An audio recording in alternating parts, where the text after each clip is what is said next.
Hello friends.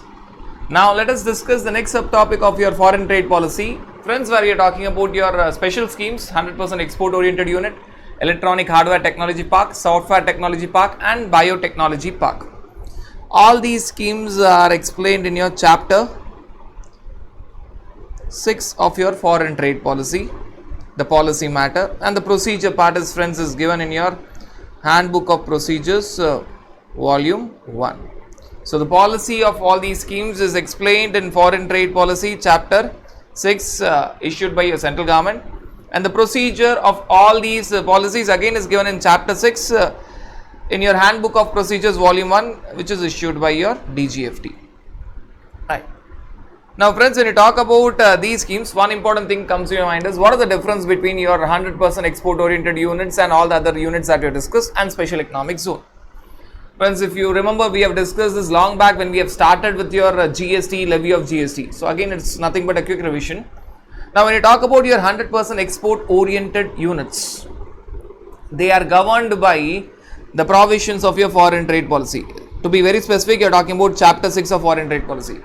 Whereas if you remember the earlier discussion, it was clearly said to you that your special economic zone are governed by provisions in your Special Economic Zone Act 2005, which more or less is in alignment with your foreign trade policy, but it is not directly governed by foreign trade policy. It is governed by Special Economic Zone Act 2005.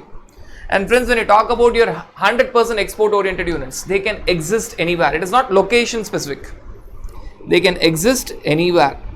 Where your Special Economic Zone is location specific, right? It can be located only within your Special Economic Zone. So your developer of special economic zone or your special economic zone unit will be there only in a particular specified area, right? That area will be special economic zone, specified area, location specific. And friends, when you talk about your objective of 100% export oriented units, it is only to promote export. The objective is only and only to promote export. It has got no other objective. The only objective is to promote export. Whereas when you talk about your objective of special economic zone, it has got two objectives. One, friends, to promote export, and second, friends, you are talking about to develop the area, and that is the reason it is locational specific. It is to develop the area. They will always set up a special economic zone unit in an underdeveloped area, and when that special economic zone unit comes there, a lot of businessmen will be having their special economic zone units there, and that will automatically change the environment. That development of that area will be automatic, right? And friends, another important difference that most of us tend to ignore or not aware of. When you talk about your 100% export oriented units, you are talking about a manufacturing unit as well as a service unit. So it can be a manufacturing unit as well as a service unit, but it cannot be a trading unit. It cannot be a trading unit, right? And friends, when you talk about your special economic zone, there can be service unit, manufacturing unit, trading unit. So one thing you have to understand that service units can operate both as 100% export oriented units or as special economic zone, right? Now in 100% export oriented units, your trading entities are not at all allowed. Trading is not at all allowed. Only it is service sector or manufacturing sector. Whereas your special economic zone units can be in service sector, manufacturing sector, also trading sector. Special economic zone units can also do trading, not manufacturing. They can also do mere trading. So that difference you have to highlight and focus on. Now friends, let us talk about the basics of all these units so that you will have the understanding very clearly.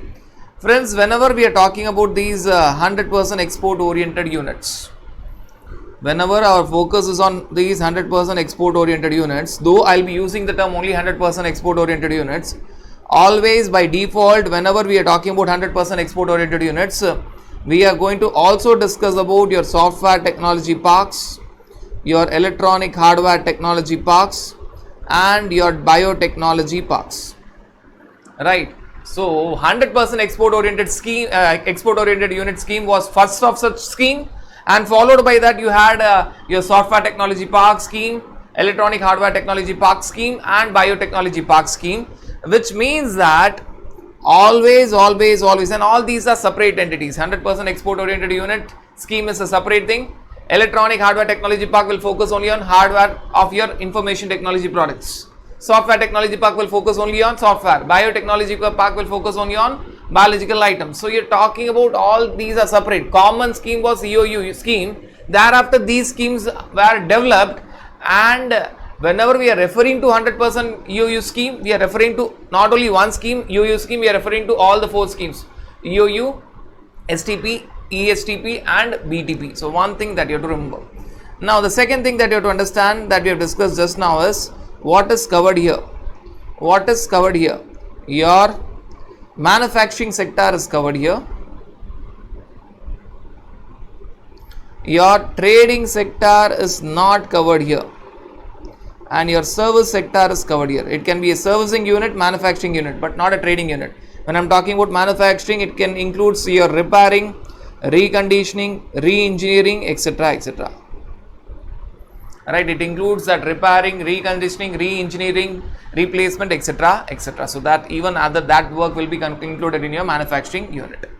Now friends, certain other points, conditions. If at all you're 100%, if at all you want to start a 100% export oriented unit, what are the conditions that you have to satisfy? What are the conditions that you are required to satisfy? So friends, now you're talking about your conditions that you require, that you need to satisfy for setting up an 100% export oriented unit. So whenever I am referring your 100% EOU, I am referring not only to EOU, I am referring to your EOU, STP, ESTP and BTP. So that please keep in mind. What are the conditions? Now friends, the first condition is you are talking about a scenario where minimum investment should be 1 crore in plant and machinery. So your minimum investment in plant and machinery,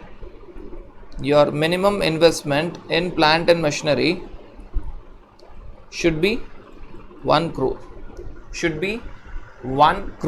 That minimum investment should be there. Can it be reduced in exceptional cases? Yes. In exceptional cases, board of approval can lower this limit. In exceptional cases, there is a board of approval here. 100% export oriented units are going to report to board of approval. That board of approval can lower the limit. And friends, one more point. When you talk about this minimum investment criteria, is not applicable for you are talking about your handicraft goods, you are talking about your floriculture, you are talking about agriculture, you are talking about animal husbandry, you are talking about aquaculture, you are talking about brass hardware, you are talking about handmade jewelry sector, you are talking about information technology products. In all these sectors, you do not require your minimum investment criteria. What are the sector, friends? We have discussed about your handloom products, floriculture, agriculture, animal husbandry, aquaculture, information technology products, brass hardware and your handmade jewelry sector. So in all these sectors, yes, we have covered all these sectors. In all these sectors, your minimum investment criteria is not at all required. So in all these criteria, you don't require any minimum investment. Which means that in all these sectors, you are not talking about this minimum investment of 1 CR in plant and machinery is not applicable. It's not applicable. Right. So that is the first criteria when you're talking about setting up an 100% export oriented unit. That is the first condition. And friends, second condition, you should be focusing on dedicated. Your only objective is dedicatedly you are going to export. Our target is only exports. Right, dedicatedly you are going to export. Right, your sales should be only exports. Again exception, supply to domestic tariff area is allowed in exceptional cases. Right, normally the focus should be exports only. Only export. And exceptionally, right, we are going to discuss about those exceptional cases. Right. Even when you're talking about investment, normal investment is 1 CR. Exceptionally, board of approval can lower the limit in exceptional cases. Likewise, normally when you're talking about 100% export oriented units, their target is only exports. Their target is only exports. Their focus is only exports. Exceptionally, they can supply to special economic zone. That is in exceptional cases. And friends, we are talking about the third and the most important condition, where friends we are talking about a scenario. They should be net foreign exchange earners. They should be net foreign exchange earners. In a block of cumulative, you have to check that they are net foreign exchange earners in a block of cumulative 5 years from the commencement of production. You are not going to check that each year. You are talking about block of 5 years from the date when you are talking about commercial production started. From that date, you are going to check whether there is net foreign exchange earnings. Are they having the net foreign exchange? Right? In exceptional cases, they require higher net foreign exchange in specified cases, exceptional cases, in specified cases. Normally friends, what they require is you should be a net foreign exchange earner. You should be a net foreign exchange earner, and this net foreign exchange earner will be calculated in a block of cumulative 5 years, which means that you are going to see, when you are going to see, it's not average friends, it's not at all average. You are going to see block of 5 years and see whether there is net foreign exchange earnings or not. So you are not going to do average. See the block of 5 years, and block of 5 years will start from the date you are talking about commercial production started. So before that, don't you ignore it. From the date commercial production started, you are going to see block of 5 years to find whether there is net foreign exchange earnings. Only in specified exceptional cases, they tell that we want something more than some extra percentage. Friends, when I talk about net foreign exchange earnings, even if it is small amount, it is sufficient. But in certain cases, they tell that we want higher net foreign exchange earnings. They tell that we want certain percentage, something more. Validation should be something more. Here they tell that the validation that we require is make sure that finally to India you are giving some surplus foreign currency, foreign exchange. That's it, right? And it is calculated in a block of cumulative 5 years, starting from the date of starting from commercial production, right? That friends you have to understand. Now friends, can this block of 5 years in exceptional cases be extended? This block of 5 years can be changed in two scenarios. One, friends, if at all your exports are affected due to prohibition or restriction, this block of 5 years can be extended by board of approval. Board of approval can extend this 5 years. They can tell that okay, in the block of 5 years you may not be having net foreign exchange earnings. Maybe you see the 6 years block whether you are having net foreign exchange earnings. So that can be done when you talk about the exports are affected due to what? Due to prohibition or restriction. Second is a scenario, the exports are affected either due to adverse impact on the trade or due to genuine hardship. Either the industry itself is dull or due to genuine hardship of a particular company. In that scenario also you can increase the block of 5 years. That extension can be there, but only for 1 year. So that extension will be 5 years plus 1 year. 5 years plus 1 year. Friends, that's the difference. The first extension is talking about a scenario where extension can be for any time. Where this extension can be for any time. So it is 5 years plus extension. 5 years plus extension. They have not specified what extension. What is the first scenario, friends? In the first scenario, they are talking about a scenario where your exports are affected due to prohibition or restriction by your foreign trade policy. You go to board of approval, they tell that okay, you don't see cumulative block of 5 years from commercial production. You see say 6 years or 7 years and see whether you are net foreign exchange earner. The second is a scenario, friends, where you are talking about there is an adverse impact on trade or there is a genuine hardship on a particular company. Either there is an adverse impact on the industry per se or there is a genuine hardship for a particular company, and then there will be extension given again by board of approval, but now it will is very specific. That extension is only for 1 year. So they tell that okay, you may not be having net foreign exchange earnings in the block of 5 years, but in the block of 6 years, at least in 1 year extra, in the 6th year, ensure that when you're going to see the block of 6 years, you should be having net foreign exchange earnings.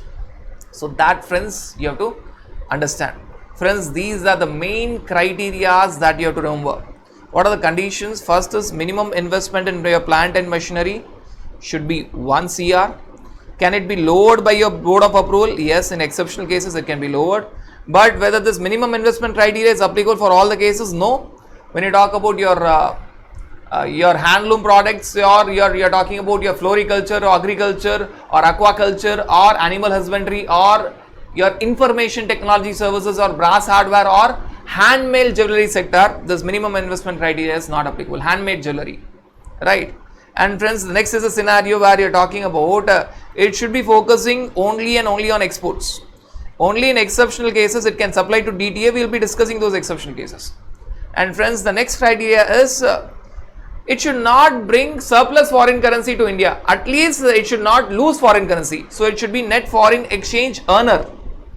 So finally, EOU should bring extra foreign currency to India. It should not happen that it has paid some foreign currency outside India. So what foreign exchange he has brought in India minus what he has paid outside India for imports, that should be plus, positive sign, right? But that net foreign exchange earnings you are going to see in a block of cumulative 5 years. So that block of 5 years you will be seeing. You will not be seeing 1 year or 2 years. Block of 5 years, no average. Block of 5 years you will be checking, starting from the date of commercial production.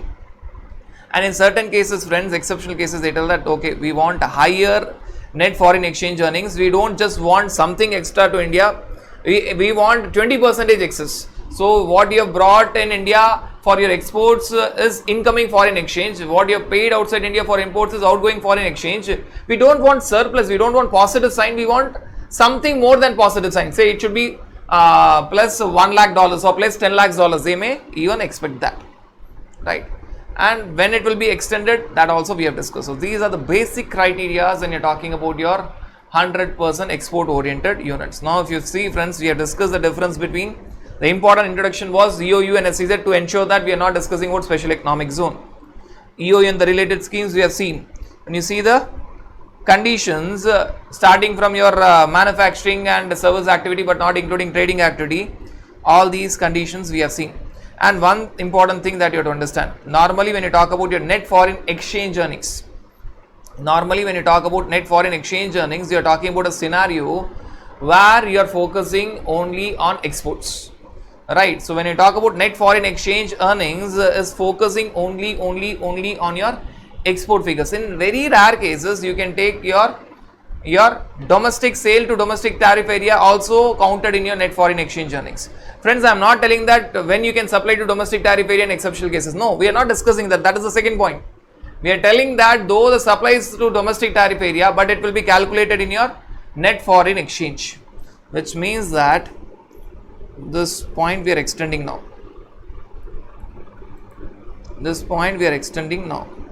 So when you are talking about your net foreign exchange earnings, basically the focus is only on your exports.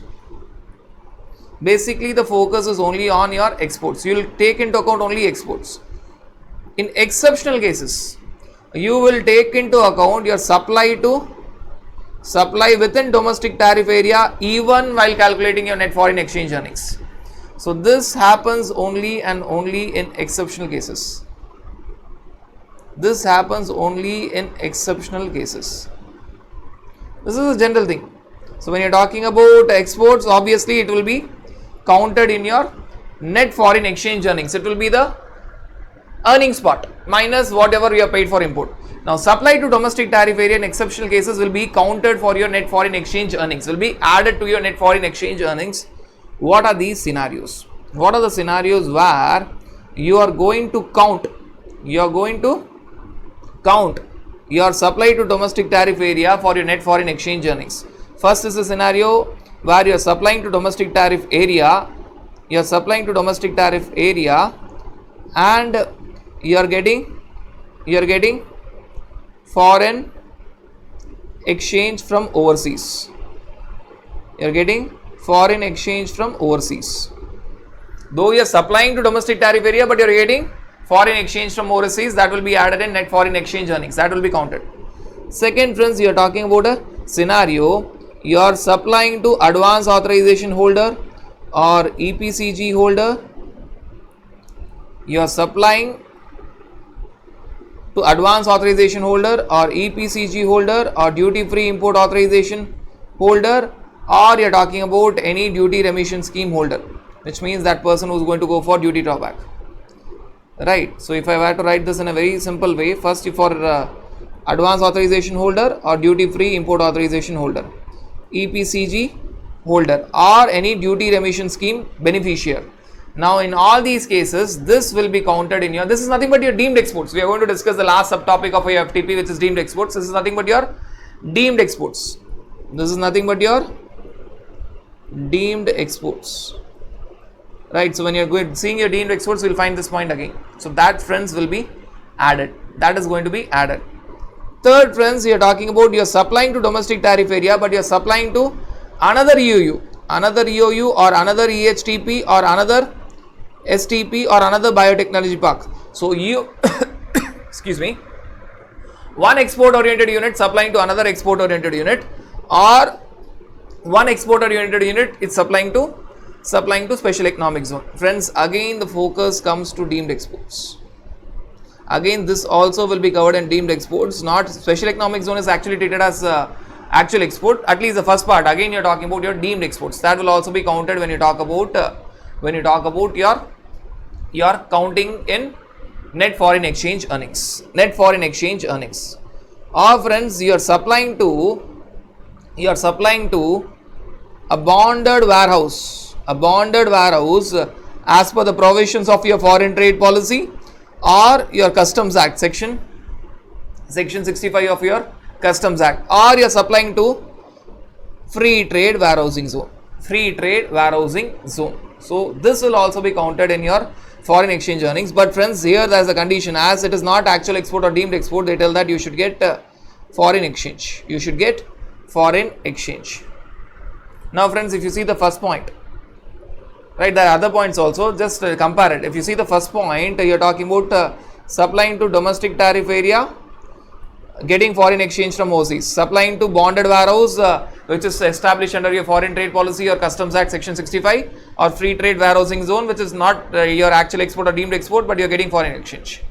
So you are getting foreign exchange, therefore you are counting it.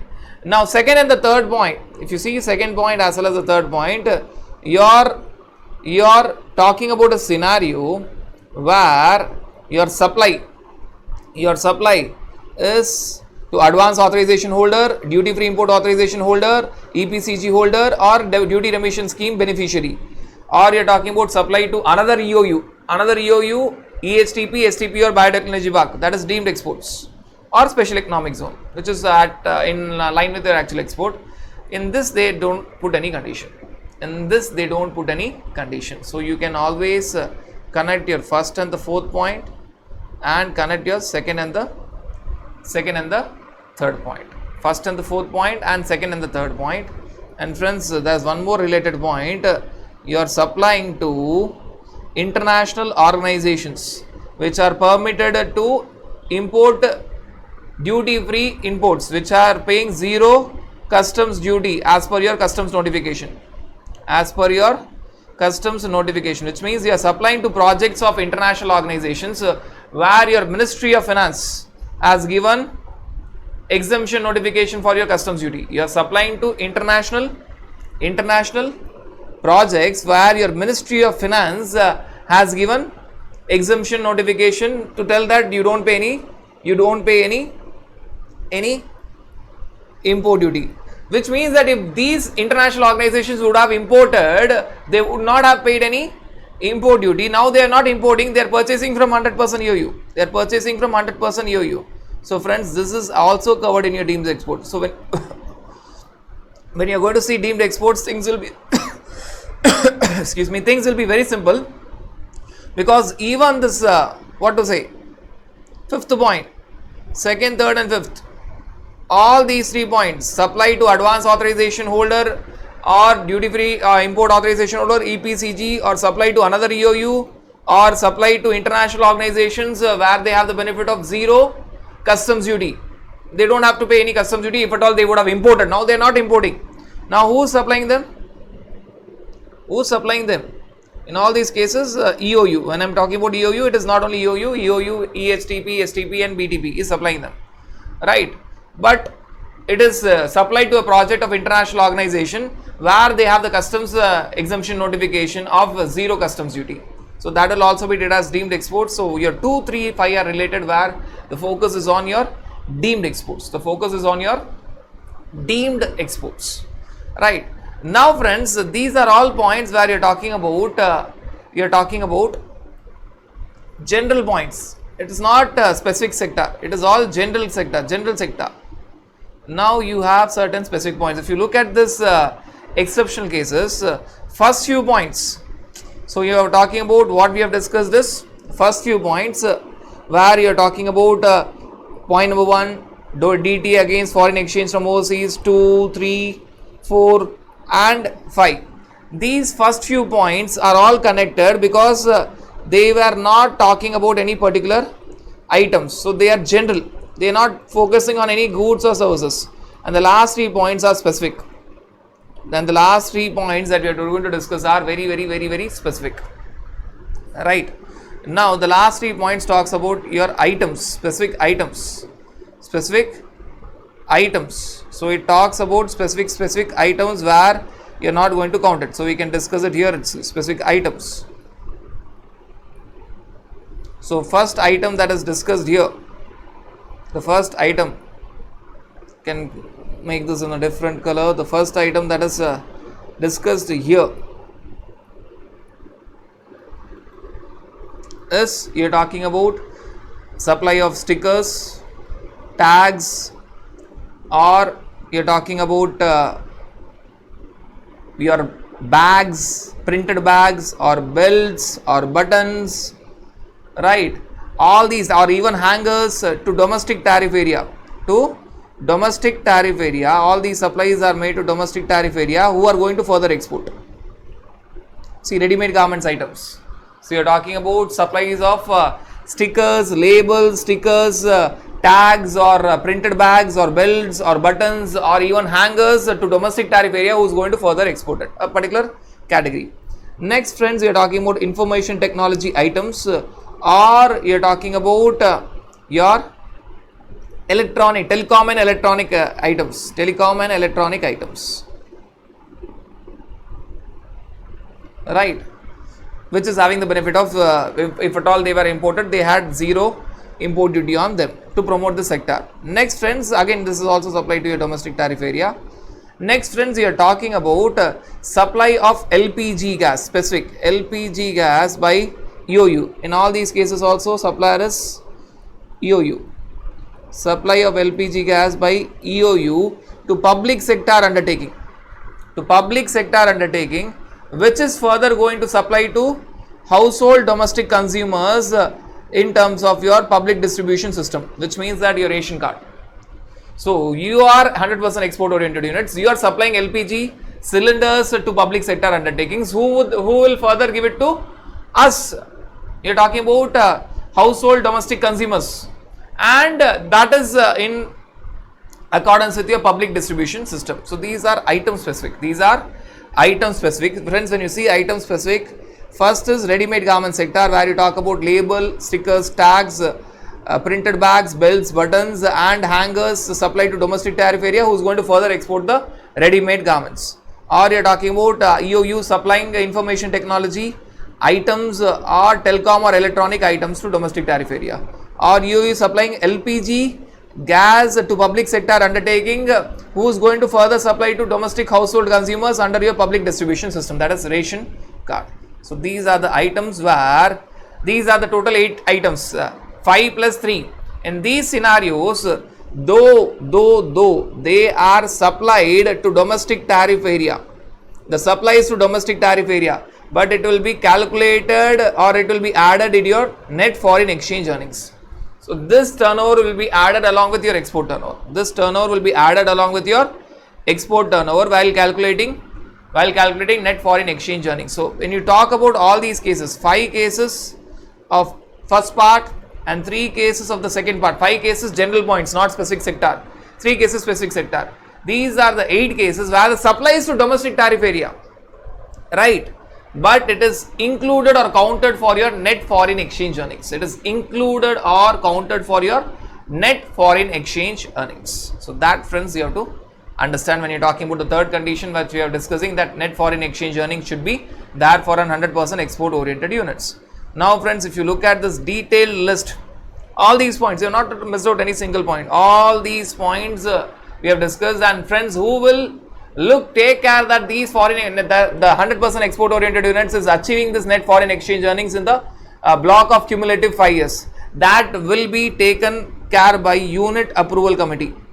So this unit approval committee will check the performance of your EOU, ESTP, STP and BTP. They will check whether this performance is achieved or not, whether this EOU is having net foreign exchange earnings or not. So that checking will be done by, below your board of approval, there will be units approval committee. So that will be done by a lower authority, units approval committee. Only for EOU you have something called as board of approval, then units approval committee, then you also have development commissioner. We will be discussing in some time. So that will be the understanding here.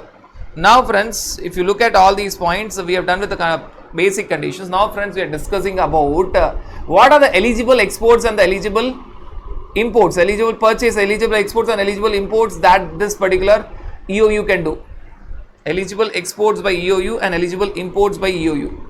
Eligible exports by EOU and eligible imports by EOU. So when you talk about your 100% export oriented units, so I am going to write it as only EOU. It includes your ESTP, STP and BTP as well. What are the eligible exports? So for 100% EOU, what are the eligible exports? Normal category. All the items that you can export are included. Only thing is they cannot export restricted category. Restricted category, friends, if you remember the introduction part, restricted category under ITCHS, that cannot be exported by them, right? So your free items, all the goods can be exported. All goods can be exported. Exception is restricted category under ITCHS. They can also export SQUAMAT, special chemicals, organisms, materials, equipments and technologies, right? So when you talk about your eligible exports, this is nothing but normal category. All the goods and services that are rather, I beg your pardon, it is not restricted, prohibited. Even restricted they can export. It's not restricted, it is only prohibited. So they can even export restricted category. So all the goods and services, because even service sector is covered, all the goods and services they can export except restricted category under your ITCHS. So prohibited category no one can export, right? And even they are allowed to export. Even they are allowed to export. Your EOU eligible exports is all your goods and services. Exception is prohibited category, you cannot do it. Even SQUAMAT, special chemicals, organisms, materials, equipments and technologies, even that can be exported by them. So this, friends, is eligible exports. Eligible exports. Now friends, we are talking about your export oriented units. What are the eligible procurements, purchases? Eligible procurements or eligible imports. Eligible procurements or eligible imports. Friends, your EOU, there are other small points that will take later. First you have to understand basic general points, then we'll take special points. Now your EOU can purchase from your domestic tariff area,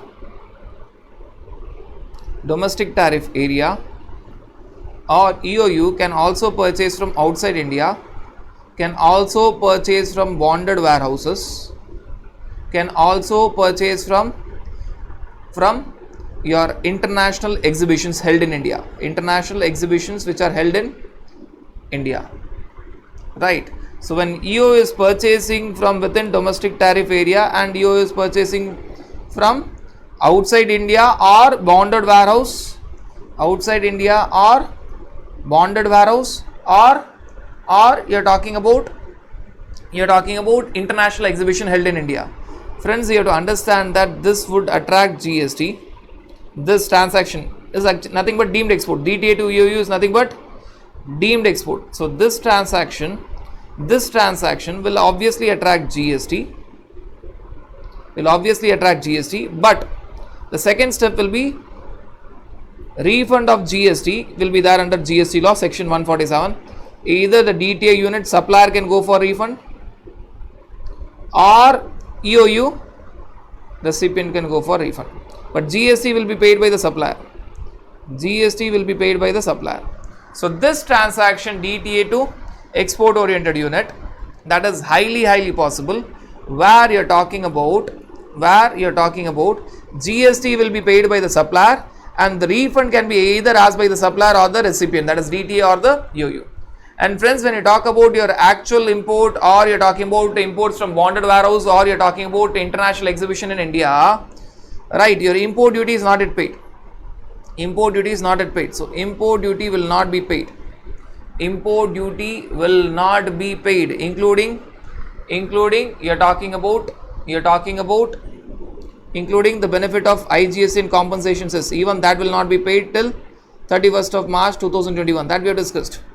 Right, normally friends, you are talking about a scenario where import duty is not paid for. Actually, it's nothing but actual import. So when the goods are purchased directly from USA, or the goods were there in warehouse and then EOU is purchasing, or the goods were there in an international exhibition in India and then the goods are purchased, import duty is not yet paid, including IGST and compensation cess.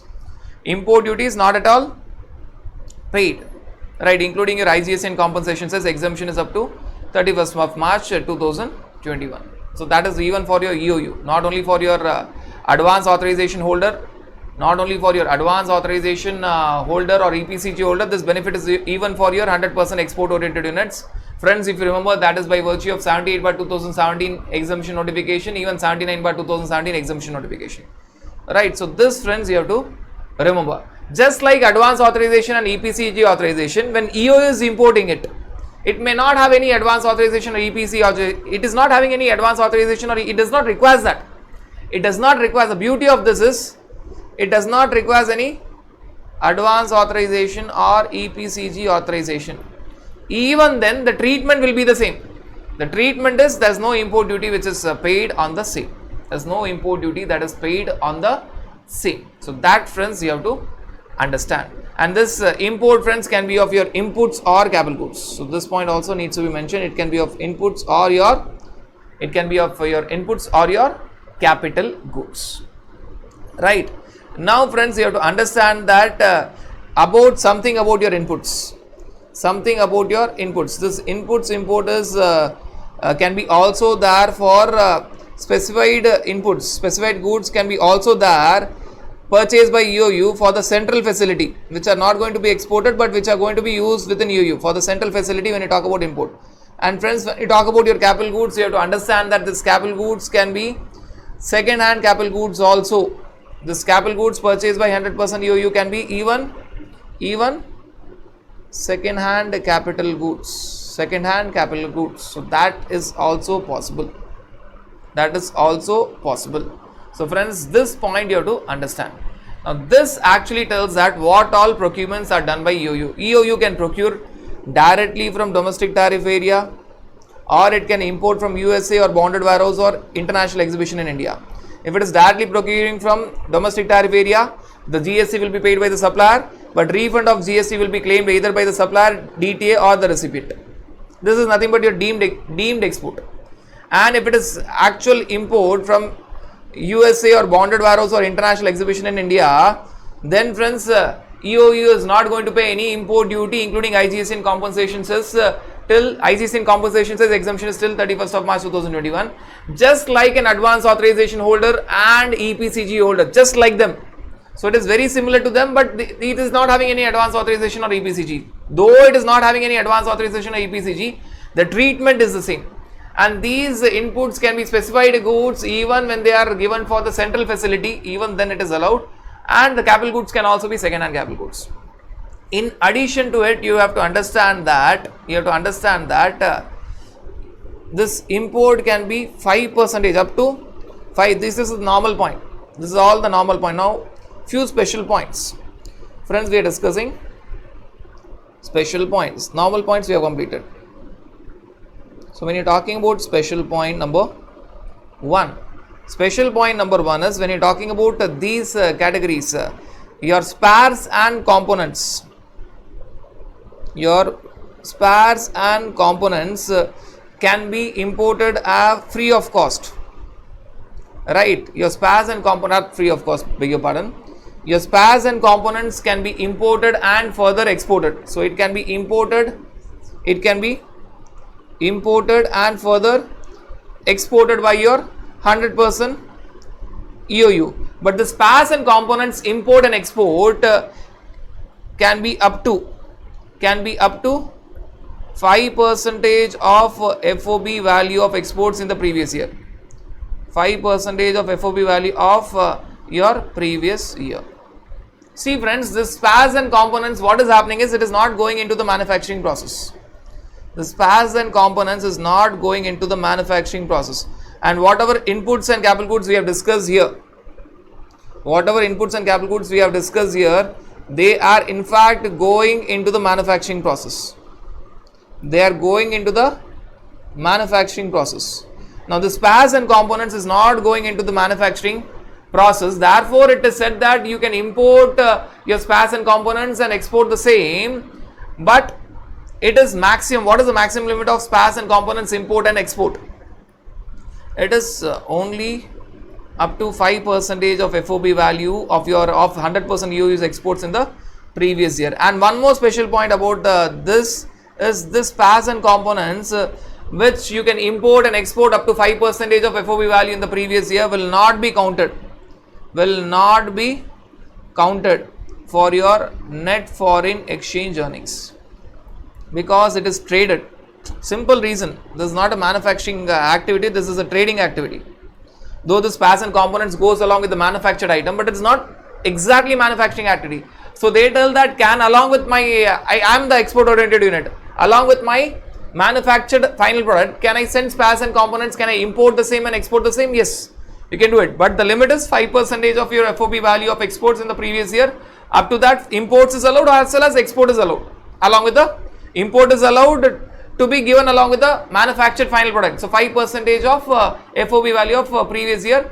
This 5% is both the limit for the import of spares and components and export of spares and components along with the final product. Right? Beyond that, you cannot do it. And another important point, friends, you have to understand is this would not be counted.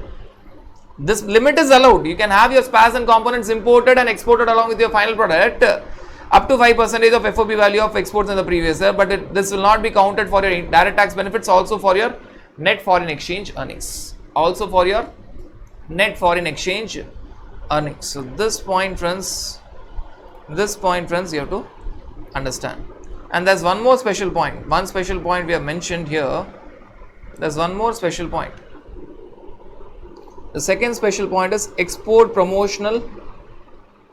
We are talking about the second special point. First special point was all about your spares and accessories. Now we are talking about export promotional materials. Your export promotional materials can be imported and exported up to only 1.5% of FOB value of exports. Now friends, if you look at this, you will understand that both these items are only traded. So your export promotion material, these are the two special points. Your export promotion material up to maximum limit of 1.5% of FOB value of previous year is allowed. And you are talking about your spares and components, import as well as export is allowed up to 5% of FOB value of exports is allowed. And that will also be not counted in your net foreign exchange earnings and your direct tax benefits. Why, friends, this special treatment for your export promotion materials, import and export, and your spares and components, import and export? Because you are not using them in your manufacturing process.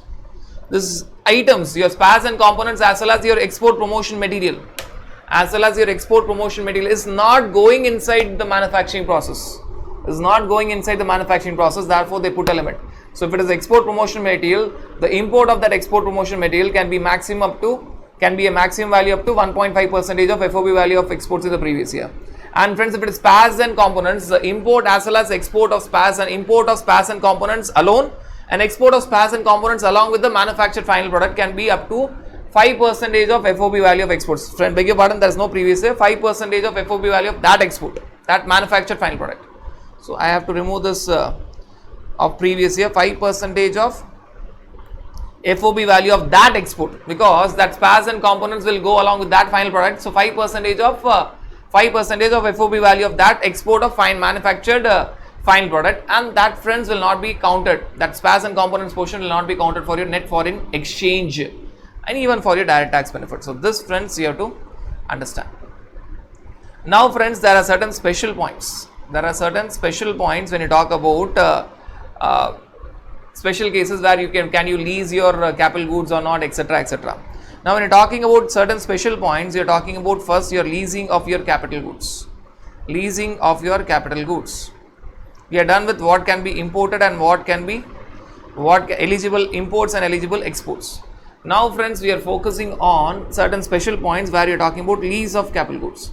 Friends, it can happen that you're not from your domestic tariff area, either from your domestic tariff area or from USA or from bonded warehouse or from international exhibition held in India. You are not purchasing your capital goods. You are not purchasing your capital goods. This 100% EOU is not purchasing capital goods. It is taking capital goods on lease. It is taking capital goods on lease. Friends, taking capital goods on lease is also permissible. And what will happen if it is from DTA? The same thing will happen. First GST will be paid, then there will be refund of GST. GST will be paid by the supplier DTA, and then there will be refund of GST. And friends, when you talk about your capital goods taken on lease by 100% export oriented units, whether directly from USA or from bonded warehouse, or you are talking about international exhibition in India, there is not going to be any import duty. Though you don't have any advance authorization or duty free import authorization, or rather in this case you don't have any EPCG scheme, you don't have any EPCG authorization, but still you are not going to pay import duty. Obviously you have to follow the procedure.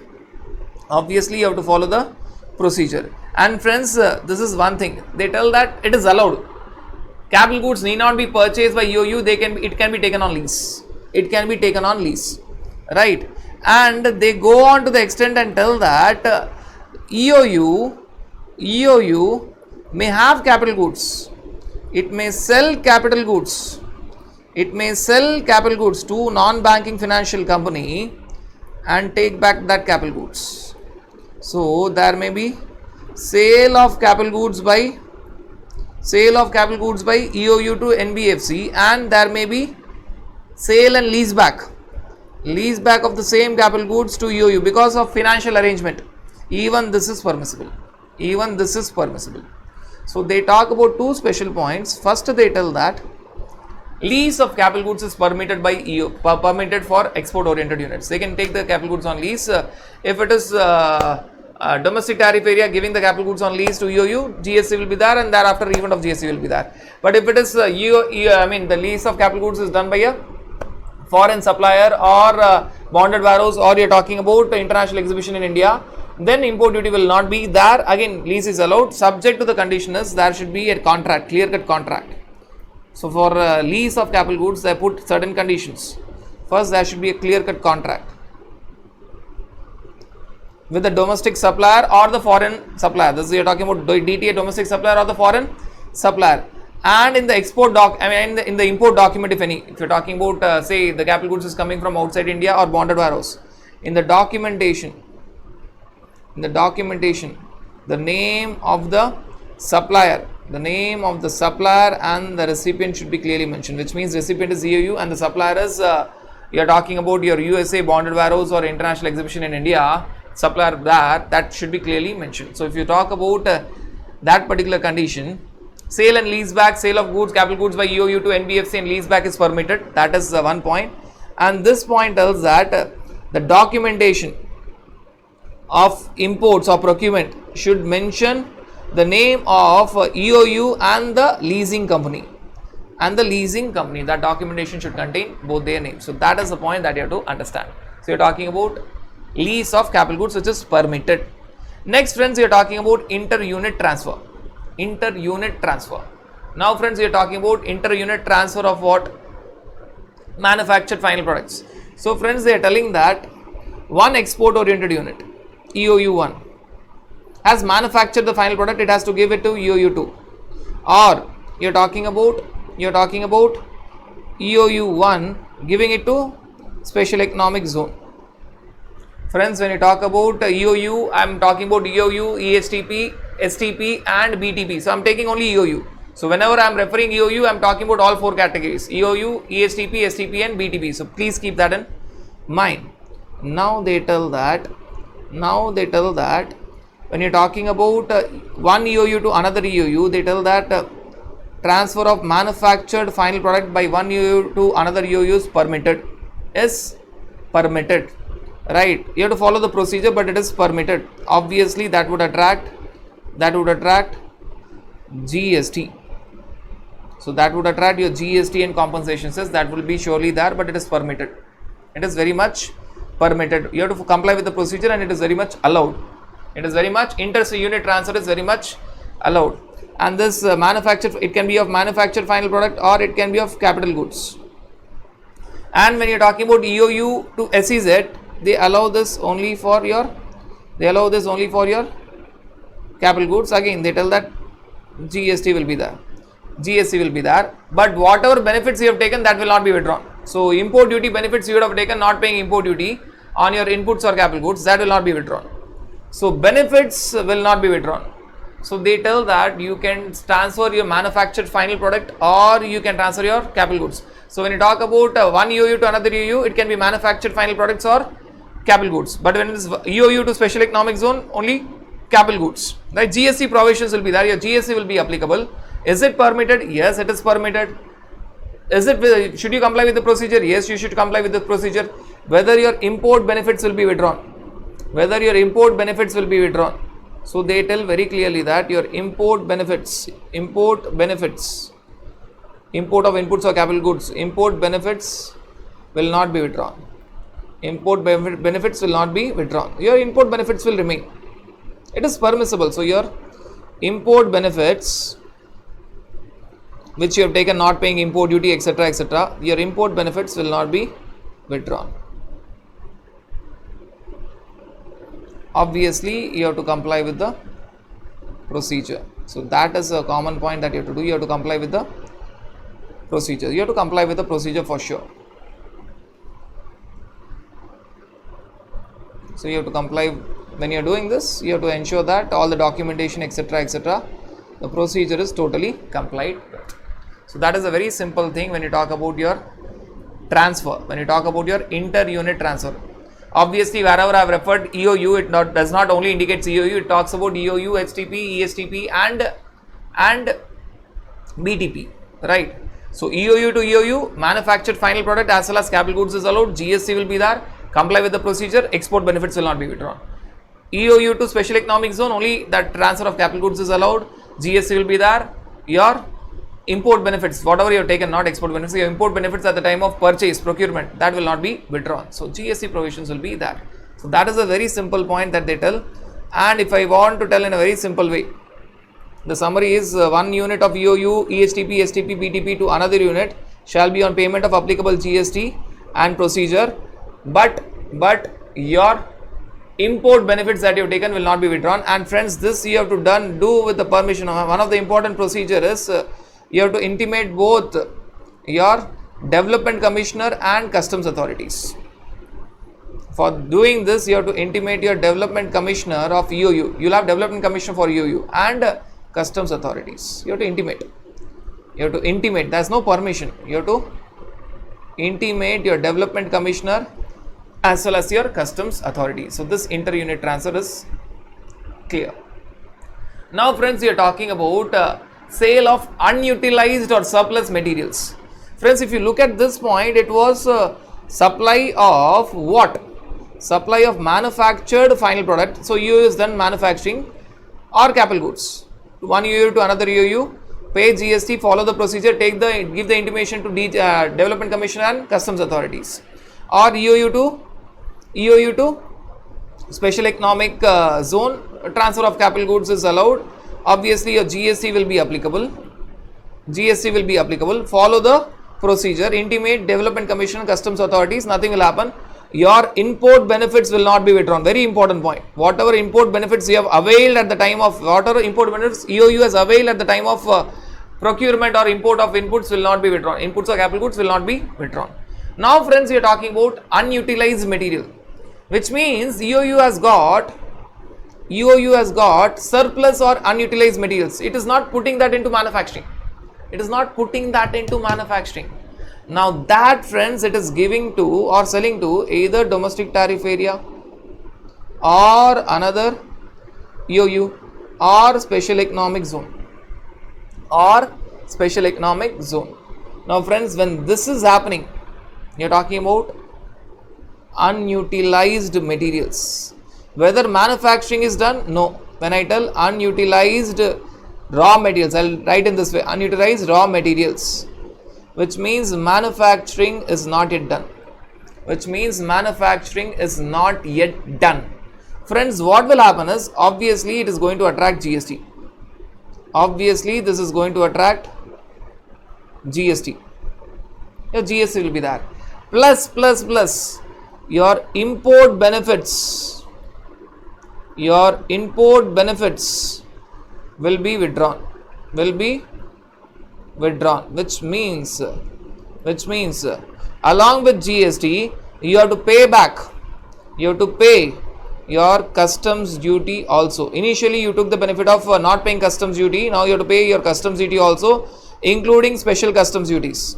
So friends, if at all, including special customs duties. So if at all you had anti-dumping duty earlier that you did not pay, now you have to pay. Right, that's a small difference now friends. This export oriented unit has not done manufacturing activity now. What it is doing is, it has got surplus unutilized raw materials because they are not fit for manufacturing, or they are surplus. Any reason, either there is surplus raw materials or they are unfit for manufacturing, any reason, right? So it is not put in manufacturing process. Obviously one thing is GST will be applicable for this transaction because it is EOU to DTA or EOU to EOU or EOU to special economic zone, plus your export benefits. Rather here special economic zone, specifically speaking, special economic zone is not covered. Let us not focus on that, but things will remain the same and import benefits will be withdrawn. Whatever customs duty benefit, not paying customs duty, you enjoyed earlier. So initially when import was done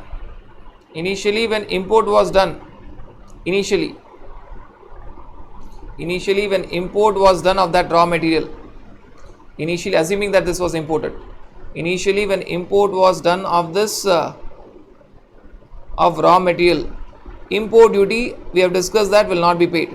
Now this import duty which was not paid will be recovered. So along with GST on the supply, they have to pay also customs duty which they did not pay at the time of import of raw material. So that is the point that is mentioned here, right? Obviously if they destroy it, customs duty will not be paid, but anyways you are going to have your GST. Now if you look at this, if in a case EOU, even SEZ is covered, so we need not remove that. EOU is not able to utilize raw materials including capital goods and spares because they are unfit or obsolete. Now they can supply to another EOU or special economic zone or DTA, pay the applicable taxes, which means they have to pay the GST and compensation cess. Also the customs duty exemption which was given will be recovered, and it will be treated like import for the recipient. So I need not remove the special economic zone here because they have specifically even mentioned. I thought they would not have mentioned specifically, but the answer remains the same. Even for the special economic zone, whether they are giving it to DTA, UU or special economic zone, answer remains the same. Now friends, one small change, before we take that change, you have to understand that it will be treated like import for the deemed import for the recipient. No difference it makes, but it will be treated like deemed import by the recipient.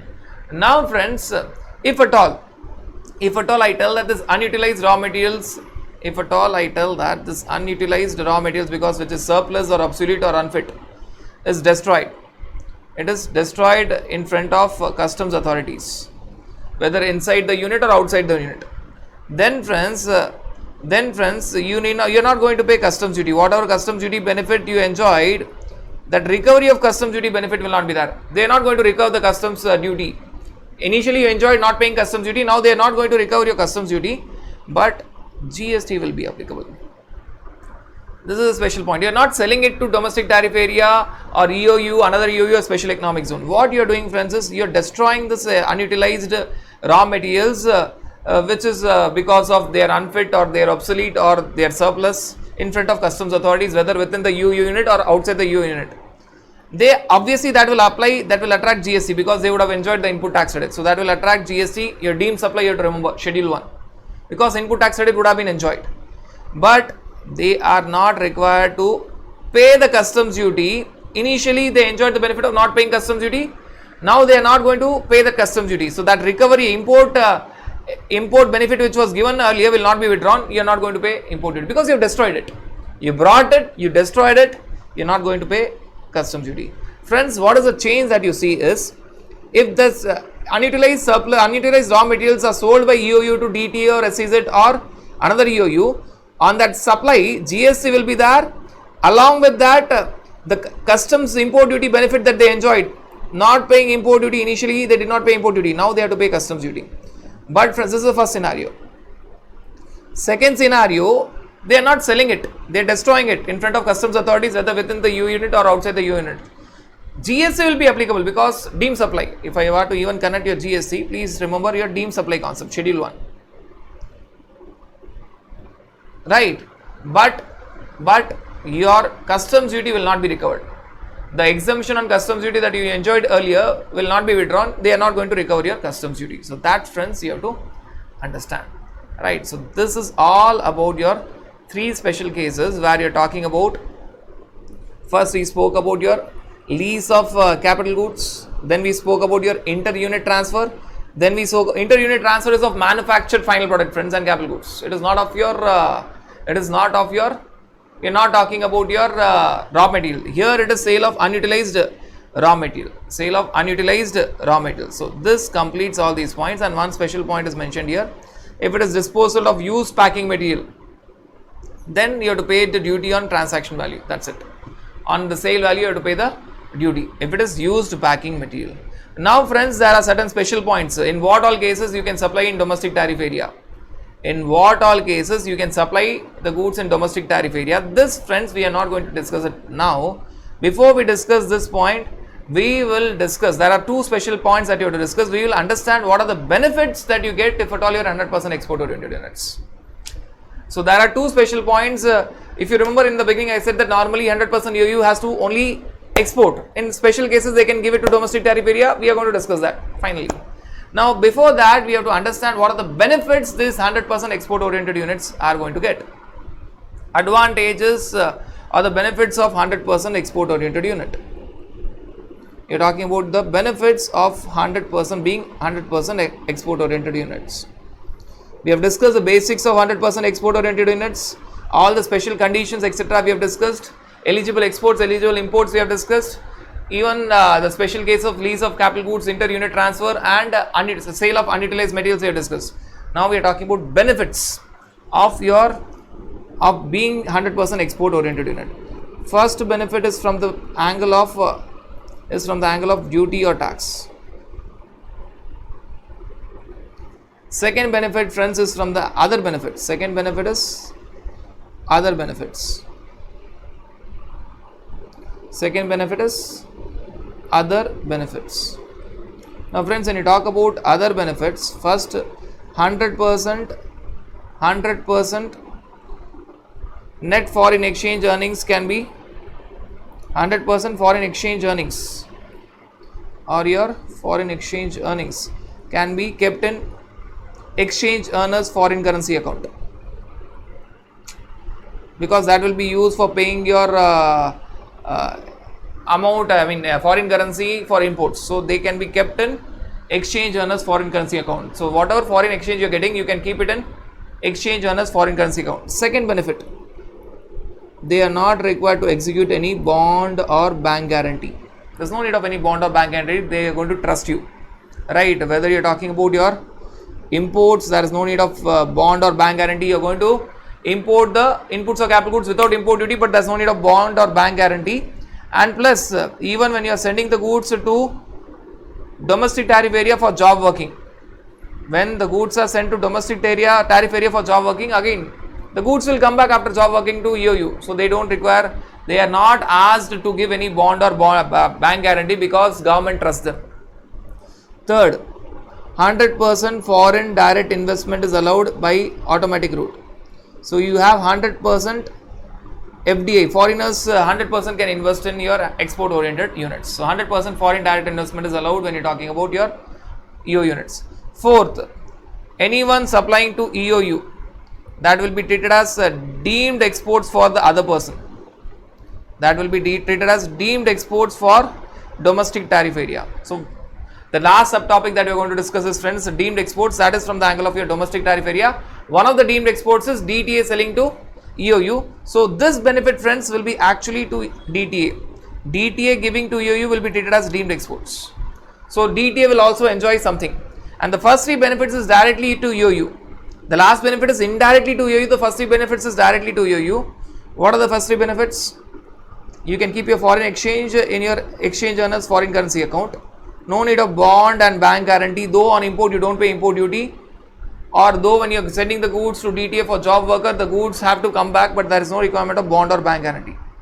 100% foreign direct investment by automatic route allowed in export oriented units. So these are the other benefits. Friends, what are the tax benefits which you have discussed at the time of your advance authorization and EPCG? The same things will hold good. Tax benefits we have already discussed. We have already discussed when we have discussed the earlier examples.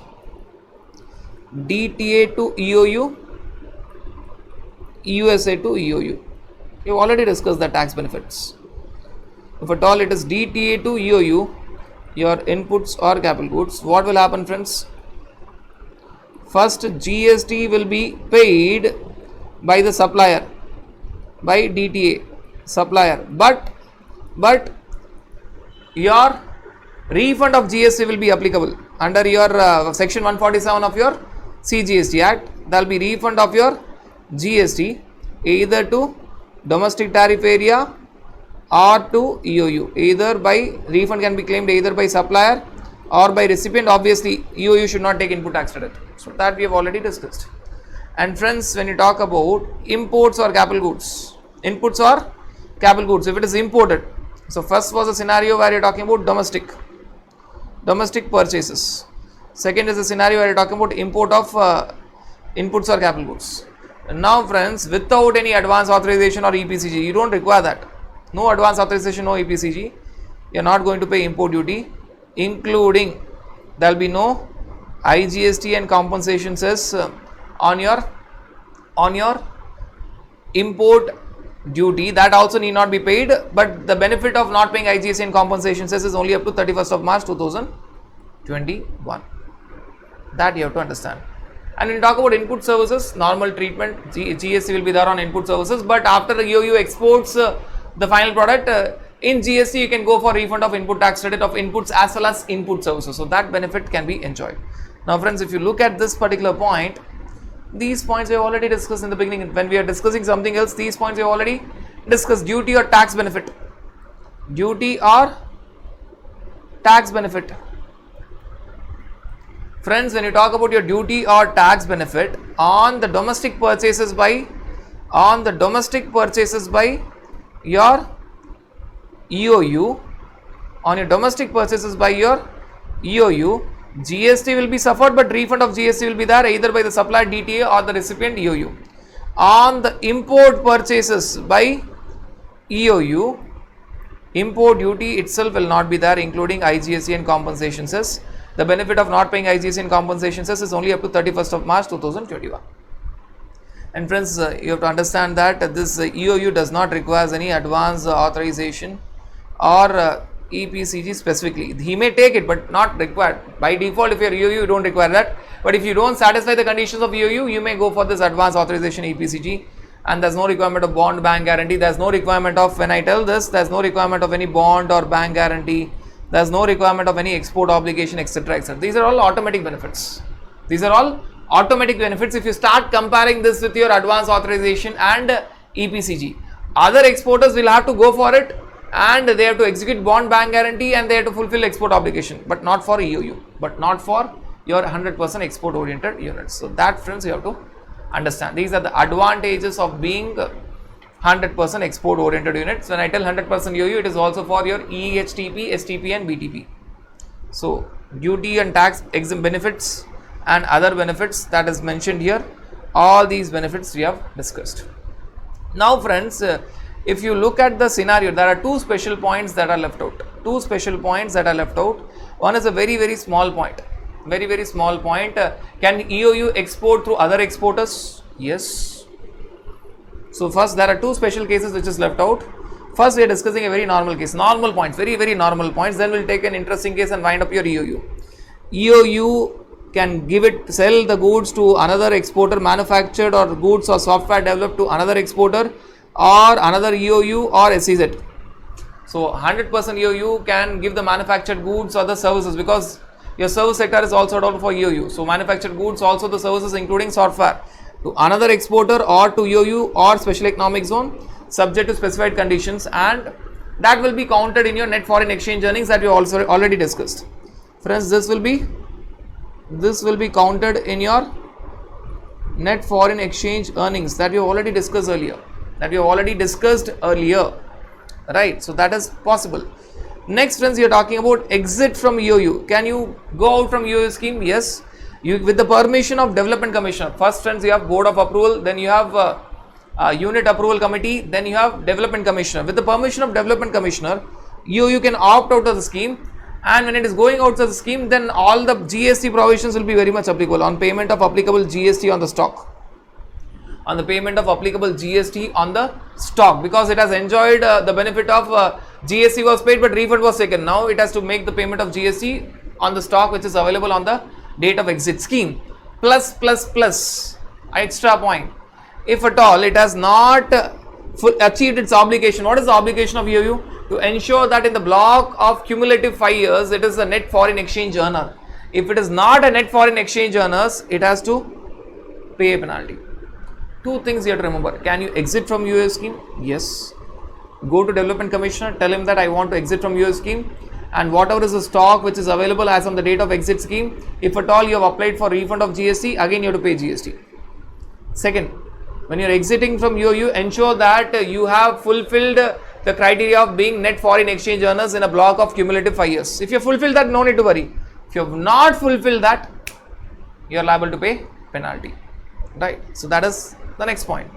The last category, so simple point, whether a DTA unit can convert to EOU unit. Yes, existing DTA units can go for EOU, ESTP, STP, BTP. It is very much possible. All that is required is when they are doing that, they have a criteria of having an investment up to 50 crores or more in plant and machinery, or the turnover crossing, export turnover crossing 50 crores. Either they should have investment of 50 crores. Now suddenly when you are converting from DTA to EOU unit, the criteria are huge. It's no more 1 crore. Your investment in plant and machinery should be either more than 50 crores or your annual export turnover should be more than 50 crores. If that is the case, then your case will be put in front of a Board of Approval for the taking the decision whether this conversion will be allowed or not. So can a DTA unit, rather better to not go for conversion, because things are very stringent there. So when you are going for conversion from DTA unit to EOU unit, the things are very stringent. Then the criteria is either have a plant and machinery investment of more than 50 crores or have annual export turnover of more than 50 crores. Either or, not both. Either or, it is not both. And if that is the scenario, then your application will be kept in front of Board of Approval for conversion. for conversion. And interconversion is also allowed. If there's one point which talks about interconversion, which means that interconversion from ESTP units, STP units to EOU, or EOU to ESTP units or STP. So interconversion, ESTP to EOU, EOU to ESTP, that is also allowed, and exemption will continue.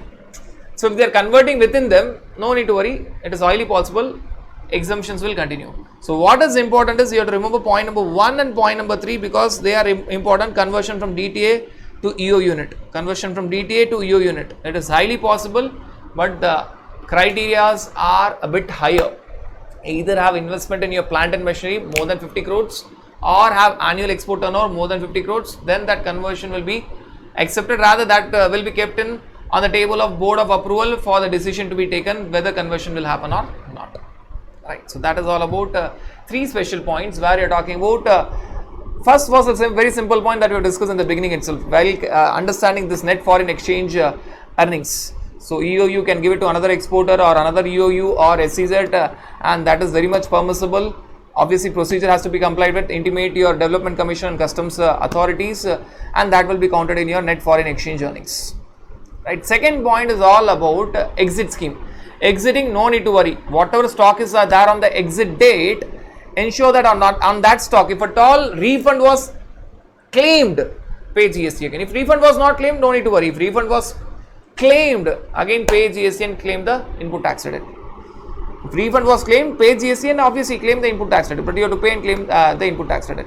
And if at all you have achieved net foreign exchange earnings in the block of cumulative 5 years, no need to worry. If not, pay penalty.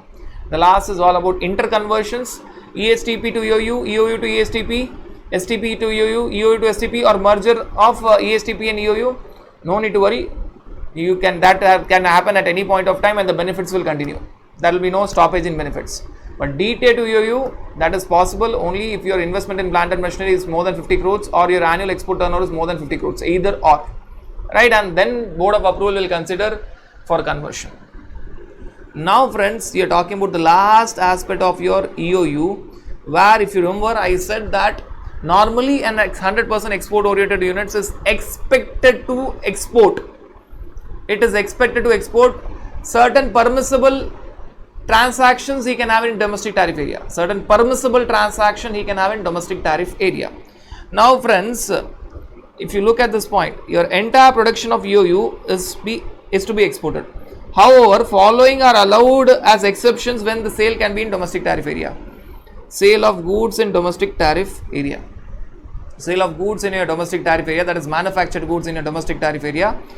It is not allowed for gems and jewelry sector. Others it is allowed. Condition, net foreign exchange should be there, and you should pay GST, applicable GST, and also the customs duty benefit that you enjoyed will be recovered. And friends, all the other deemed export benefits that you enjoyed will be recovered. Even if you enjoyed not paying anti-dumping duty under section 9A, that also will be recovered. So your point number 1, 3 and 4 are all connected. Right. Point number 2, friends, talks about a scenario where you are talking about something different. DTA sale cannot happen if you are talking about paper and paper products, marble and other notified items, if they are sold to DTA units which are engaged only in packing, labeling, refrigeration, etc. So that is a separate item. Now friends, to explain this, you are talking about EOU to DTA manufactured. DTA, you are talking about manufactured final product is sold. What are they trying to tell? This would attract your normal GST as per your GST law, plus initially this EOU would have enjoyed not paying customs duty. So initially this EOU, if it has imported certain goods, it would have enjoyed not paying import duty. Now that import duty will also be recovered.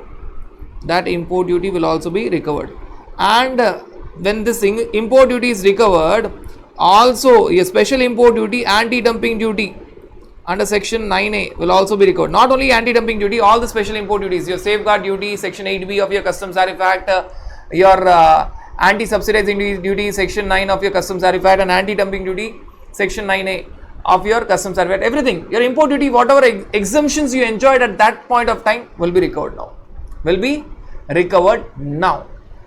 Now friends, in addition to it,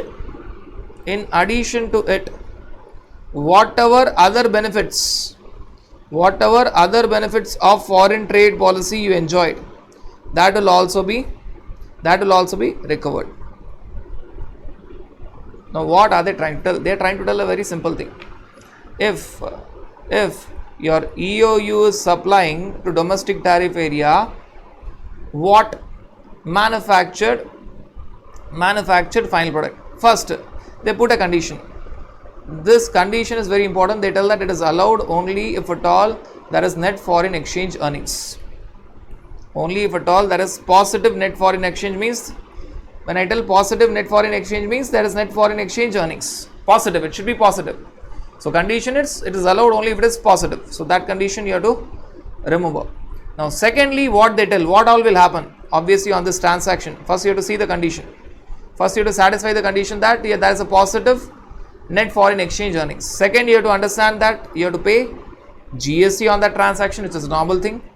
The import duty benefit that you enjoyed earlier, not paying import duty on your imports, now you have to pay that, including your special import duties, not specifically anti-dumping duty, all the special import duties, even your safeguard duty under section 8B, anti-subsidizing duty under section 9, and anti-dumping duty under section 9A of your customs tariff act. Whatever you did not pay, now you have to pay.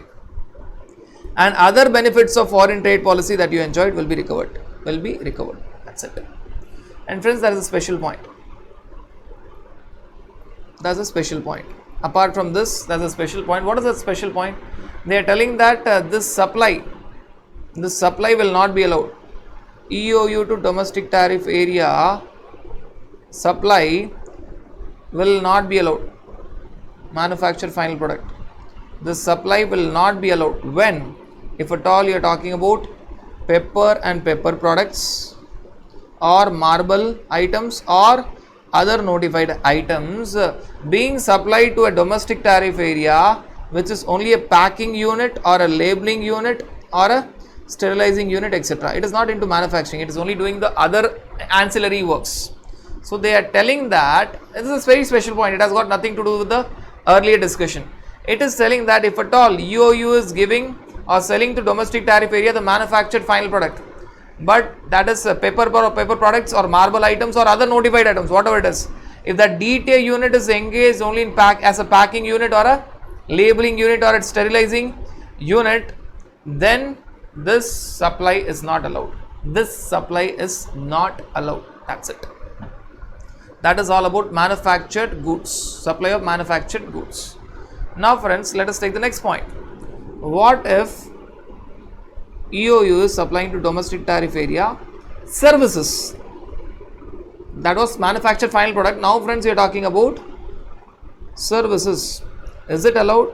Including software services, including software, information technology software, right? Is that allowed? Yes. Your EOU can give information technology software to domestic tariff area. What percentage? 50% of your FOB value, if at all it is software product. Normally it is only for software products. For services it is not FOB value. For services it is 50% of your foreign exchange earnings, up to 50% of your foreign exchange gross, not net foreign exchange. Now they tell that the first point was the supply of finished product to domestic tariff area, and the next point is supply of services to domestic tariff area. They want to tell that if you are supplying services to domestic tariff area, up to 50% of foreign exchange gross is allowed to be given to your domestic tariff area. So they tell that service sector, we are liberal with you, we don't have any problem, please supply to domestic tariff area. They don't talk about any GST will be there, but they don't talk about any recovery of import duty. They don't talk about it. So for service sector, including software units, sale in DTA is permissible up to 50% of FOB value for exports, which is very rare because it is applicable only when you're talking about software items being treated as goods. Otherwise, it is 50% of foreign exchange earned, right? Subject to a condition that you receive foreign exchange, it is allowed. Subject to condition that, I think I've missed this point, subject to the condition that you receive foreign exchange, it is allowed. And there is no recovery. There is no recovery of your customs duty. The import duty benefit, if you have enjoyed, there is no recovery of such benefit. They don't recover it. Friends, if I were to tell this in a very, very clear way, they tell that you, condition is very simple. Here the condition is bring foreign exchange. And they tell that, though it is not mentioned specifically, this transaction will surely apply, will have GST, but you are not required to pay customs duty that was enjoyed earlier. So only GST will be applicable. So the condition is very, very, very, very crucial. The condition is please get foreign exchange, even if it is applied to domestic tariff area. You need not worry, just pay the GST, though it is not mentioned specifically, you have to pay GST, for sure GST will be there. Need not pay the import duty benefit that you enjoyed earlier. Need not worry about it. Need not pay any import duty. So that is all about your services. So first was about final product, next is about your services. Friends, next is about your byproduct. So your EOU to DTA. First was final product, next is output service, next is byproduct. Next, friends, you're talking about byproduct. So friends, if you're talking about byproduct, again condition, you should be having positive net foreign exchange earnings, right? Then you can supply byproduct to domestic tariff area. Then you are allowed to supply byproduct to domestic tariff area. Friends, the same thing. It will attract GST and recover your customs duty. Rather than writing pay customs duty, recover the customs duty benefit that you enjoyed earlier. So initially customs duty benefit would have been there proportionately to the extent of byproduct. Now you are going to recover that. So whatever import duty you did not pay, proportionate amount, now you are going to recover. It is proportionate amount because the final product is exported, only byproduct is sold, only the proportionate amount will be recovered, right? So when you talk about your byproduct, they are telling that first the condition is very crucial. You should be having positive net foreign exchange and pay the applicable GST along with reversal of basic customs duty on the inputs proportionately. So that's it about your byproduct. And friends, you are talking about sale of rejects. Rejection means you are talking about you have imported something, you don't like it, it is extra and you are rejecting it. Now friends, when you are talking about sale of reject, the same thing is applicable. The only change, the same thing what you have discussed for your byproduct is applicable. Reject means you are talking about rejecting your raw material. Friends, if I were to tell, the first point was all about your final product. The second point was all about your output service. The third point was all about your byproduct. The fourth point is all about rejected raw material. Rejected raw material is same like a byproduct, only one change. You need not check net foreign exchange earnings for rejection up to 5% of FOB value of exports. For rejection up to 5% of FOB value of exports, you need not check for your condition of net foreign exchange. If at all rejection is more than 5%, obviously you have to check that particular condition. Otherwise, whatever we have discussed for this final product was equally applicable for byproduct. Now it is equally applicable for your rejected raw material. So EOU to DTA, your rejected raw material, right? Now this condition of net foreign exchange earnings is not applicable if the rejection is up to 5% of the FOB value of exports. If net foreign exchange, you have to check the condition if the rejection is more than 5% of FOB value of exports, then friends yes, you have to check the condition of net foreign exchange, otherwise you are not required to check it. And what is the point here, friends? Again, this would attract GST and whatever customs duty you did not pay. If at all you imported certain items and you did not pay customs duty, recover the customs duty. Recover the customs duty. You have to intimate the customs department as well. This will come only in a scenario where you enjoyed not paying customs duty at the time of import. Now you are paying customs duty. Friends, if you look at this scenario, paying GST and recovery of customs duty which was not paid earlier, it is same for your rejected raw material, it is same for your byproduct, it is also same for your byproduct. Same GST and recover the customs duty initially that you did not pay, right? It is also same for your final product, it is also same for your manufactured final product. So you're paying GST and recover the import duty that you did not pay earlier. Same. The difference is if it is final product, and your byproduct, there's a condition. There's a condition that you should be net foreign exchange earner. But for your rejected material, the condition of having a positive foreign exchange is not at all required if the rejection is up to 5% of FOB value of exports. If the rejection is up to 5% of FOB value of exports, that condition is not at all required. Right? If you look at this final product, byproduct, rejected material, it is the same. The only thing is for final product and byproduct, all the duty element is the same. Pay GST and pay also the customs duty that you enjoyed the benefit earlier. The condition is if for final product and byproduct, you should be having positive net foreign exchange. For rejected raw material, that condition is not required up to 5% of FOB value of exports.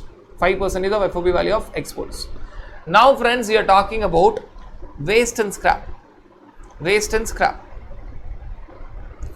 Sale of rejects we have discussed. Sale of rejects, GST and reversal of basic customs duty, that is in there we have discussed. Now friends, we are talking about sale of scrap or waste or remnants arising out of production. The production will also have your waste and scrap that is coming out of production. Again here friends, it is said that if it is within the limit, SION limit, standard input output norms limit, as per your duty exemption scheme, you pay the applicable duties and taxes on the same. Right, applicable duties and taxes on the same, but you can sell in India, but you need not prove the condition of being a net foreign exchange earner.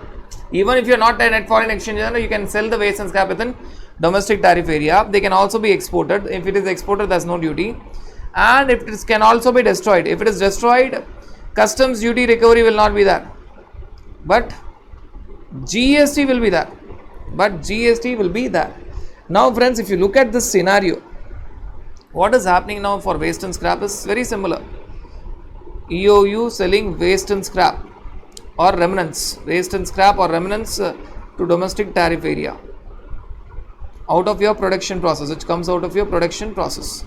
Now friends, they tell that we don't require the condition of net foreign exchange at all, because it is waste and scrap. We don't require that. You can always sell this waste and scrap to domestic tariff area even if you are not a net foreign exchange earner. Friends, this would also attract GST. This will also attract your GST. Your GST will be there. But as far as your import duty is concerned, initially you enjoyed not paying import duty on the raw materials. Now it is on waste and scrap. Understand that if it is within the SION limit, you are not going to pay import duty. If it is exported, you are not going to pay even import duty. If at all you are talking about you are destroying, you are not going to pay import duty. You are going to pay GST for sure. So if it is within when you are going to pay import duty on that waste and scrap proportionality, if it is beyond the SION limit, it is not exported, it is not destroyed, it is sold in domestic tariff area, then yes, import duty will be paid. So import duty will be paid if it is more than the SION limit, plus it is sold in domestic tariff area, import duty will also be paid. So, if at all you're talking about more than the CEON limit and sold to domestic tariff area, import duty will be there. In other scenarios, if it is within the CEON limit, no import duty. Exported, no import duty. Destroyed, no import duty. But in under any scenario, your GST will be there. Your GST will be there.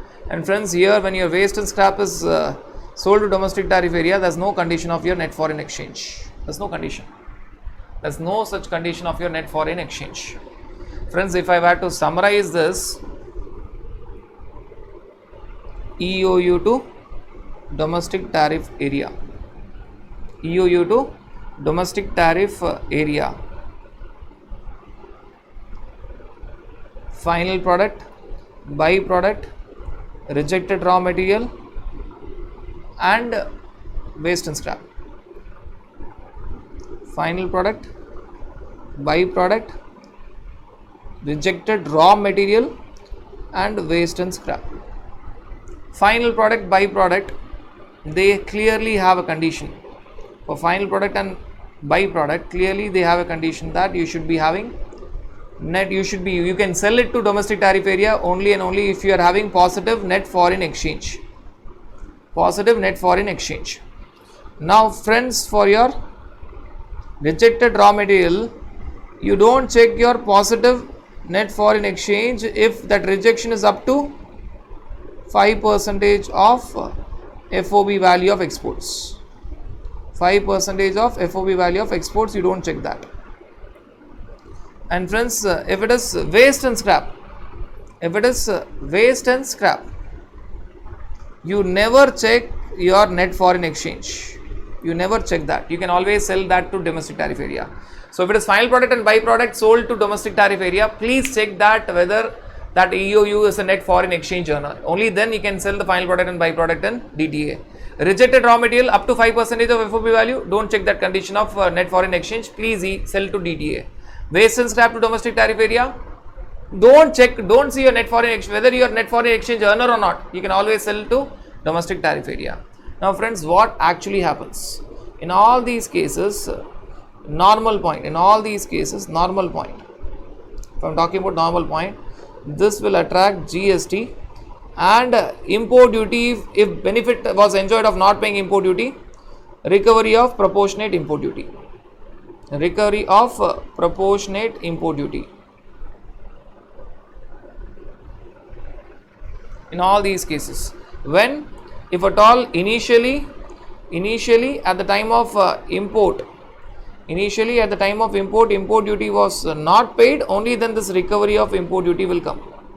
So this is connected. So this will attract, friends, your GST for sure. And if import duty was not paid initially, now there will be recovery of import duty proportionately. So this is true. But for waste and scrap, there is a special point. For waste and scrap, this recovery of import duty will not be there if at all you are talking about it is exported or it is destroyed or it is within the standard input output norm limit. That's the wastage norm. If it is within the wastage norm. If it is within the wastage norm. Right. So only a special point is there for waste and scrap where they are telling you that GST will be there, but recovery of import duty will not be there. Recovery of import duty will not be there, only and only for waste and scrap this point is there. For others, GST along with recovery of import duty, even for waste and scrap it is there, but it will not be there for waste and scrap if at all that waste and scrap is exported or it is destroyed or it is within the wastage norms. There will be no such recovery. Otherwise, if it is not exported, not destroyed, it is sold to DTA and it is beyond the wastage norms, even recovery of import duty will be there. So this is a summary of goods sector. And for service sector, friends, it is very simple. You pay GST, no recovery of customs duty now. That GST, there's no condition. There's only condition is get foreign exchange. Get foreign exchange. So if at all, this is all goods sector. This was all about your goods sector. For service sector, the summary was very, very, very, very simple. EOU to DTA, giving the services, including your software, including your information technology software. The condition was very simple. Here the condition is totally different. Receive foreign exchange. receive foreign exchange for such sale, though you are giving it to DTA, but receive foreign exchange, you need not prove that you are having your net foreign exchange. No, you get foreign exchange even for giving services to domestic tariff area. And friends, this will attract only GST.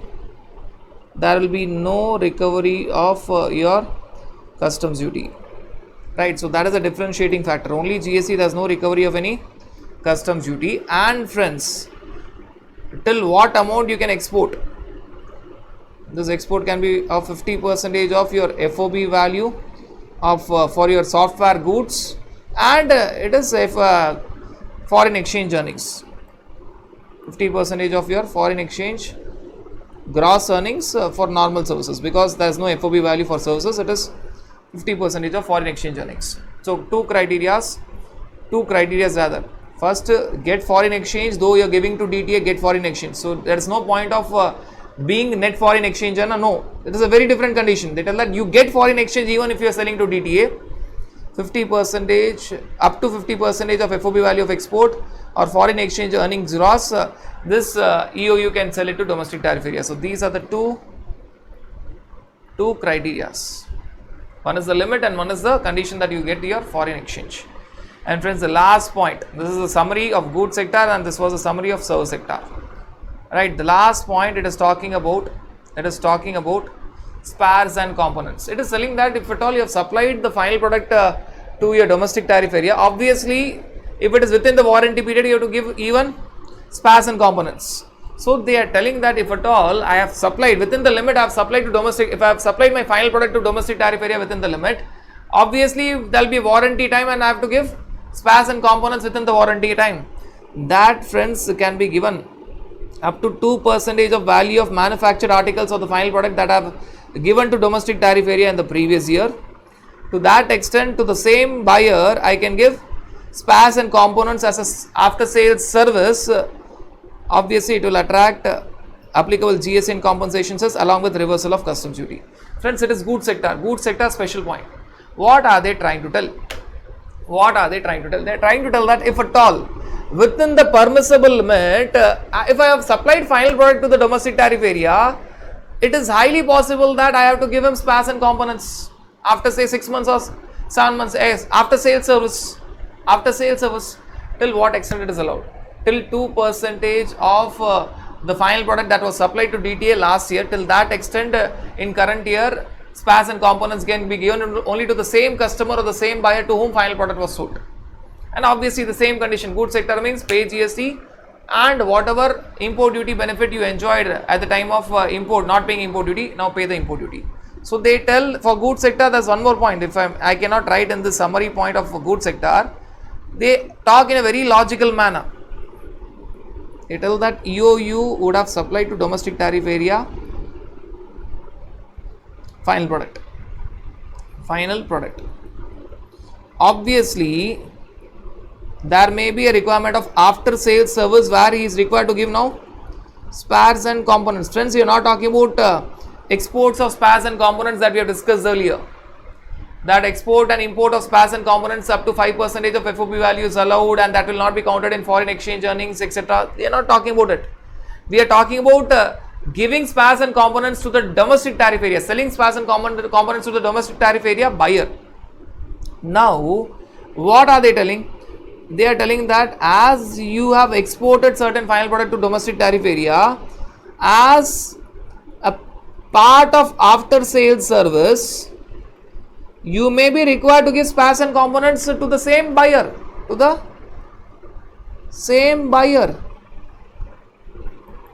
right? Now, till what extent it is allowed? They are telling that till the extent of 2% of sale of manufactured final product to domestic tariff area in the preceding financial year. So whatever sale of final product happened to domestic tariff area in the preceding financial year, up to that 2%, they tell that okay, 2% defects can be there, up to 2% defects can be there, and up to that you can give spares and components to the same buyer as a part of after sale service. as a part of after sales service. And obviously when you talk about the tax part, they tell in the same way, pay GST and government will also recover your customs duty if at all at the time of import of that spares and components. If at all at the time of import of that spares and components import duty was not paid, that import duty will also be recovered. So you are going to pay your GST along with your customs duty if at all you have enjoyed the benefit of not paying customs duty at the time of import of that spares and components. So they tell in a very logical manner. Friends, I repeat, we are not discussing about the spares and components limits, what can be imported and exported by EOU. Import of spares and components up to 5% of FOB value is allowed, and export of spares and components along with the manufactured final product up to 5% of FOB is allowed. So that was for import and export. Now it is not export, it is sale to domestic tariff area. They are telling that when you allow sale of final product to domestic tariff area buyer, obviously you should allow sale of spares and components to domestic tariff area buyer also. Now in that scenario, they tell that as a part of after sales service, you may have to give spares and components to the same buyer. Condition number 1, same buyer as a part of to the same buyer as a part of after sales service. And the third condition, main condition, to what extent it is allowed, 2% of your sales of final product to domestic tariff area. Your sales of final product to domestic tariff area, because we are focusing only on that in the preceding financial year, multiplied by 2%, that is the limit of giving that. And as regard as tax is concerned, that will attract GST. And if import duty benefit was taken, not paying import duty at the time of import, now that import duty will also be recovered. So that, friends, you have to understand. And friends, this entirely completes our discussion with respect to EOU. All you have to do is you have to take a combo chart. When you talk about a sale of goods in domestic tariff area, you have to understand in goods sector you have final product sale, byproduct sale, your rejected raw material sale, your waste sale, scrap sale, your spares and components. In all these 5 cases, normally pay GST and also customs duty, which was benefit of which was enjoyed at the time of import, not paying import duty. Now you have to pay that import duty. Conditions are different conditions. Conditions are different conditions, and one is the service sector point. So you will find totally 6 points: 5 for goods sector, final product, byproduct, your rejected raw material, waste and scrap, and your spares and components, and 1 for service sector. And in all the places, friends, conditions are different. For goods sector, normal answer is pay GST, also pay the customs duty that you have not paid earlier. For service sector, only pay GST. And for goods sector, normally they tell that for final product and byproduct, they tell that you should be net foreign exchange earner. For rejected raw material, they tell that there is no requirement of you being net foreign exchange earner if a rejection is up to 5% of FOB value of export. For waste and scrap, there is no condition of your being net foreign exchange earner, and that too at times on waste and scrap you don't pay customs duty if at all it is exported or destroyed or it is within the wastage norm. For spares and components, there is a limit, 2% of sale of final product to domestic tariff area in the previous financial year. That is the limit of waste and scrap to be given to the same buyer as a part of after sale service. As far as your a service to domestic tariff area is concerned, the condition is even from domestic tariff area get foreign exchange. They don't talk about you being net foreign exchange earner or not. They tell that get foreign exchange even from a customer in domestic tariff area. And to what extent it is allowed? 50% of your FOB value of exports or 50% of your gross foreign exchange earnings. Gross, not net, gross foreign exchange earnings. And it will attract only GST. There is no recovery of customs duty for service sector. So that you have to understand. And friends, this completely ends our discussion about your EOU. I know that it is a detailed discussion. I have to stick to ICA material and I have to even see the BAR Act wordings of foreign trade policy and cover all these minute points. So it took a lot of time, but once you connect all these points, you'll find things are very, very simple.